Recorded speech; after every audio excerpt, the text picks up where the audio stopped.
ইসরায়েলের বিরুদ্ধে ইরানের সাম্প্রতিক হামলার পরিপ্রেক্ষিতে শুক্রবারের খুতবা মুসলিম বিশ্ব এবং আন্তর্জাতিক অঙ্গনে আলোচনার কেন্দ্রবিন্দুতে রয়েছে।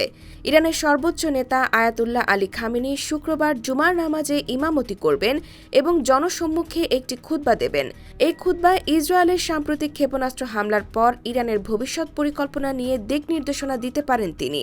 এই খুতবা বিশেষভাবে তাৎপর্যপূর্ণ, কারণ প্রায় ৫ বছর পর এটি তার প্রথম জুমার খুতবা। ফরাসি বার্তা সংস্থা এএফপি এ খবর জানিয়েছে। খামেনি এই বিরল খুতবা এমন এক সময় দিতে যাচ্ছেন যখন ইসরায়েলে ইরান সমর্থিত হামাসের ৭ অক্টোবরের হামলার বার্ষিকীর মাত্র ৩ দিন বাকি। ওই হামলা ইসরায়েল ও গাজার মধ্যে সংঘাতকে নতুন করে উস্কে দেয়।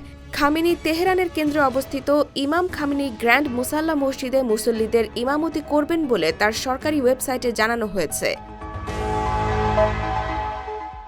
জুমার নামাজের আগে স্থানীয় সময় সকাল 10:30টায় লেবাননের সশস্ত্র সংগঠন হিজবুল্লাহর নিহত নেতা হাসান নাসরুল্লাহর স্মরণে একটি অনুষ্ঠান আয়োজন করা হয়। খামেনির এই খুতবা ২০২০ সালের জানুয়ারিতে তার দেওয়া খুতবার স্মৃতিকে স্মরণ করিয়ে দিচ্ছে। ওই সময় তিনি যুক্তরাষ্ট্রের আক্রমণে বিপ্লবী গার্ড বাহিনীর কমান্ডার কাশেম সোলাইমানি নিহত হওয়ার প্রতিশোধ হিসেবে ইরাকে অবস্থিত একটি মার্কিন ঘাঁটিতে ইরানের ক্ষেপণাস্ত্র হামলার পর জুমার নামাজে ইমামতি করেছিলেন।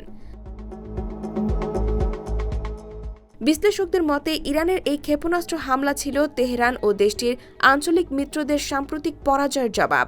ইরান এই হামলাকে আত্মরক্ষার অংশ হিসেবে বর্ণনা করেছে এবং ইসরায়েল পাল্টা জবাব দিলে আরও শক্তিশালী আক্রমণের হুঁশিয়ারি দিয়েছে।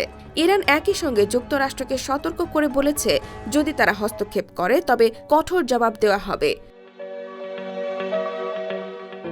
IBTV USA, new York.